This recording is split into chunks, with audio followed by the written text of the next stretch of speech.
আমাদের নিউজ চ্যানেলে আপনাদের সবাইকে স্বাগত। দেখে নেব আজকের সংবাদ শিরোনাম। এবার আমরা আপনাকে দিল্লি থেকে পগার পার করব, বিজেপিকে আসন খোঁচা মমতা ব্যানার্জি। বিদ্যুৎ ও জ্বালানি বাঁচাতে সমস্ত বিশ্ববিদ্যালয় বন্ধ রাখার সিদ্ধান্ত নিয়েছে বাংলাদেশ। ভেনেজুয়েলার তেল এখন আমেরিকার নিয়ন্ত্রণে, কিন্তু ইরানের তেলই পৃথিবীর মধ্যে সর্বোত্তম, যে কারণে নিষেধাজ্ঞা এড়িয়ে এতদিন কিনে এসেছে বহু দেশ। বর্তমানে তেলের দামও বাড়ছে যোগান বন্ধ হওয়ায়। কতটা আলাদা ইরানের তেল? রাজীবকে দেখে স্যালুট পুলিশের, ভিডিও দিয়ে কড়া আক্রমণ শুভেন্দু। তৃণমূলকে দেখে বলল দীর্ঘদিনের অভ্যেস। আবার শুরু হয়েছে আমেরিকানদের মৃতদেহ ঘরে ফেরা, ভয়ঙ্কর পরিণতির আশঙ্কা মার্কিন সেনেটরের। মঙ্গলবারের মধ্যে 500 টাকা ঢুকবে 89 লক্ষ ব্যাংক অ্যাকাউন্টে, আশ্বাস অভিষেক বন্দ্যোপাধ্যায়। মমতা দিদি হয়তো আমার উপর রাগ করেছেন, প্রশাসনের ভূমিকায় ক্ষোভ। শিলিগুড়িতে বিস্ফোরক, রাষ্ট্রপতি দ্রৌপদী মুর্মু। রাষ্ট্রপতি শাসনের পরিকল্পনা করে গেলেন নাকি? মুর্মুকে প্রশ্ন মমতার। সব সীমা পার করেছে তৃণমূল সরকার, তোপ মোদি। রাশিয়ার তেলেরও দাম বাড়ল, ডিসকাউন্টের বদলে প্রিমিয়াম নিচ্ছেন পুতিন। আমাকে বলেছে ডোন্ট শাউট, বৈঠক শেষে বেরিয়েই কমিশনের বিরুদ্ধে বিস্ফোরক চন্দ্রিমা। কালবৈশাখী পরিস্থিতি রাজ্যে 3 জেলায়, দক্ষিণবঙ্গে ঝড় বৃষ্টির হুঁশিয়ারি। উদ্দাম যৌনতার নেশার মৃত্যু যুবকের, হাসপাতালে দেহ ফেলে পালালো প্রেমিকা। এক ফোনেই যুদ্ধ থামাতে পারেন, পশ্চিম এশিয়া সংঘাতে মোদির হস্তক্ষেপ দাবি আমির শাহের প্রাক্তন রাষ্ট্রদূতের। ট্রাম্পকে ফোন পুতিনের, পশ্চিম এশিয়ার যুদ্ধ দ্রুত থামানোর প্রস্তাব, কথা ইউক্রেন নিয়েও। যুদ্ধ প্রায় শেষ, ইরানের তেলের খনি দখলের ইঙ্গিত ট্রাম্পের, কবজা করতে চান হরমুজও। 3টি ইরানি জাহাজকে আশ্রয় দেওয়া হয়েছে ভারতীয় বন্দরে, রাজ্যসভায় জানালেন জয়শঙ্কর। শুনলাম বহুত থ্রেট দিয়েছেন, সাহস ভালো দুঃসাহস ভালো নয়, পুলিশ আমলাদের সতর্ক করার জ্ঞানেশ। নিম্নচাপ পশ্চিমী ঝঞ্ঝার জোড়া ফলায় বৃষ্টির বঙ্গে, সপ্তাহান্তে তাপমাত্রা বৃদ্ধির সম্ভাবনা। রাজ্য জুড়ে বিক্ষিপ্তভাবে বজ্রবিদ্যুৎ সহ হালকা থেকে মাঝারি বৃষ্টির সম্ভাবনা রয়েছে। পূর্বাভাস আগেই ছিল, সেই মতোই রবিবার বিকেলে বৃষ্টিতে ভিজেছিল দক্ষিণবঙ্গের একাংশ। সেই পূর্বাভাসই বহাল থাকলো। আগামী 2 দিন জুড়ে রাজ্য জুড়ে বিক্ষিপ্ত বজ্রবিদ্যুৎ সহ হালকা থেকে মাঝারি বৃষ্টির সম্ভাবনা রয়েছে। সঙ্গে বইতে পারে 30 থেকে 40 কিলোমিটার বেগে দমকা হাওয়াও। তবে উত্তরবঙ্গে সপ্তাহ জুড়েই বৃষ্টির সম্ভাবনা থাকলেও দক্ষিণবঙ্গে বুধবার পর্যন্ত বিক্ষিপ্তভাবে বৃষ্টি চলবে। আবহাওয়া দপ্তর জানিয়েছে, বিহার থেকে ঝাড়খণ্ড ছত্তিশগড়ের উপর দিয়ে একটি অক্ষরেখা অবস্থান করেছে। এর প্রভাবে রাজ্যে প্রচুর জলীয় বাষ্প প্রবেশ করছে। তার জোরেই বুধবার পর্যন্ত বৃষ্টির পরিস্থিতি থাকবে বাংলায়।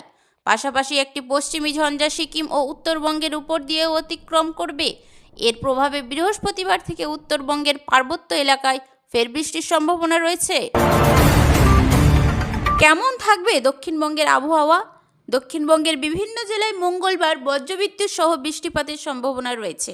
সঙ্গে বইতে পারে দমকা ঝোড়ো বাতাসও। পুরুলিয়া, 2 বর্ধমান, বীরভূম, মুর্শিদাবাদ এবং নদিয়ায় ঝড় বৃষ্টির সম্ভাবনা বেশি। কলকাতাতেও বুধবার এবং বৃহস্পতিবার ঝড় বৃষ্টির পূর্বাভাস রয়েছে। আকাশ আংশিক মেঘলা থাকবে। বুধবার বিকেলের পরে আবহাওয়া উন্নতি হতে পারে। কেমন থাকবে উত্তরবঙ্গের আকাশ? অন্যদিকে উত্তরবঙ্গে দার্জিলিং, জলপাইগুড়ি, কোচবিহার, আলিপুরদুয়ার এবং কালিম্পংকে বজ্রবিদ্যুৎ সহ হালকা থেকে মাঝারি বৃষ্টির পূর্বাভাস রয়েছে। সপ্তাহান্তে বৃষ্টির সম্ভাবনায় রয়েছে। তাপমাত্রা কি পরিবর্তন হতে পারে? আবহাওয়া দপ্তরের লেটেস্ট আপডেট অনুযায়ী মঙ্গলবার শহরের সর্বোচ্চ তাপমাত্রা রেকর্ড হয়েছে 31 ডিগ্রি সেলসিয়াস। সর্বনিম্ন তাপমাত্রা 25.1 ডিগ্রি সেলসিয়াস। বুধবার ও বৃহস্পতিবার তাপমাত্রায় বিশেষ পরিবর্তন হবে না।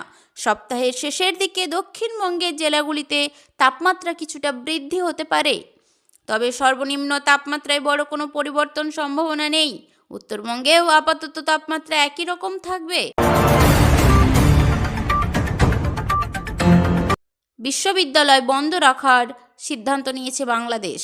কর্তৃপক্ষ জানিয়েছে, বাংলাদেশের সমস্ত সরকারি এবং বেসরকারি বিশ্ববিদ্যালয়ের ক্ষেত্রে এই নিয়ম প্রযোজ্য হবে। বিশ্ববিদ্যালয় বন্ধ থাকলে শুধু যে বিদ্যুতের সংরক্ষণ হবে তাই নয়, রাস্তাঘাটে যানজট কমবে এবং তার ফলে জ্বালানির অপচয়ও বন্ধ হবে। আধিকারিকরা বলেছেন, বিশ্ববিদ্যালয়ে প্রচুর পরিমাণে বিদ্যুতের ব্যবহার হয় শ্রেণীকক্ষ, ল্যাবরেটরি, এয়ার কন্ডিশনার, আবাসিকদের থাকার জায়গার জন্য।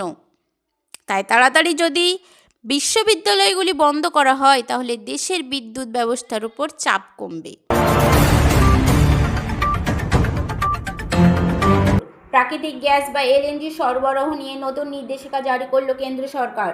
খবরে জানা গেছে, আন্তর্জাতিক বাজারে গ্যাসের সরবরাহে চাপ তৈরি হওয়ায় সরকার নতুনভাবে ঠিক করেছে কোন খাতে কতটা গ্যাস দেওয়া হবে। নতুন নিয়ম অনুযায়ী সবচেয়ে বেশি অগ্রাধিকার দেওয়া হয়েছে সাধারণ মানুষকে, অর্থাৎ বাড়ির রান্না গ্যাস এবং পাইপলাইনের গ্যাসের সরবরাহ 100% বজায় রাখার কথা বলা হয়েছে। এছাড়া গাড়ির সিএনজি গ্যাসের ক্ষেত্রেও সরবরাহ চালু থাকবে বলে জানানো হয়েছে। অন্যদিকে শিল্পক্ষেত্রে কিছুটা কাটছাট করা হয়েছে। চা শিল্প প্রায় 80% গ্যাস পাবে, সার কারখানাগুলো প্রায় 70% গ্যাস পাবে, তেল শোধনাগারগুলো প্রায় 65% গ্যাস পাবে। সরকারের বক্তব্য, আন্তর্জাতিক পরিস্থিতি ও জ্বালানির বাজারে অস্থিরতার কারণে এই সিদ্ধান্ত নেওয়া হয়েছে। তবে সাধারণ মানুষের রান্না বা দৈনন্দিন ব্যবহারে যাতে কোনো সমস্যা না হয় সেই বিষয়টি সবচেয়ে বেশি গুরুত্ব দেওয়া হয়েছে বলে জানিয়েছে কেন্দ্র। এই খবর নিয়ে আপনার কি মতামত? কমেন্টে অবশ্যই জানাবেন।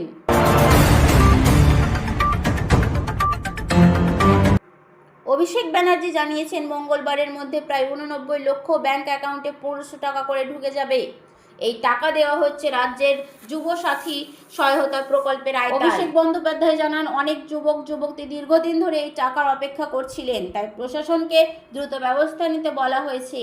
তার আশ্বাস অনুযায়ী আগামী মঙ্গলবারের মধ্যেই উপভোক্তাদের অ্যাকাউন্টে ঢুকে যাবে সরাসরি 1500 টাকা করে। এই প্রকল্পের মূল উদ্দেশ্য হলো রাজ্যের বেকার যুবক আর্থিকভাবে কিছুটা সাহায্য করা। যারা এই প্রকল্পের নাম নথিভুক্ত করেছেন তাদের ব্যাংক অ্যাকাউন্টে সরাসরি টাকা পাঠানো হবে। তবে অনেকেই জানতে চাইছেন, সবাই কি টাকা পাবেন? নতুন আবেদনকারীরা কি টাকা পাবেন? এই বিষয়ে প্রশাসনের তরফে জানানো হয়েছে, যাদের নাম আগে থেকেই তালিকায় রয়েছে এবং যাদের আবেদন অনুমোদিত হয়েছে তারাই এই টাকার সুবিধা পাবেন। তাই আপনারা যারা এই প্রকল্পের সঙ্গে যুক্ত আছেন তারা নিজের ব্যাংক অ্যাকাউন্ট চেক করে রাখুন। মঙ্গলবারের মধ্যেই টাকা ঢোকার সম্ভাবনা রয়েছে। ভিডিও শেষে বলতে পারেন এই খবর সম্পর্কে আপনার মতামত কি? আপনি কি এই প্রকল্পের টাকা পাচ্ছেন? কমেন্ট করে অবশ্যই জানাবেন। আর এমন আরও আপডেট পেতে এই চ্যানেলটি সাবস্ক্রাইব করে রাখুন।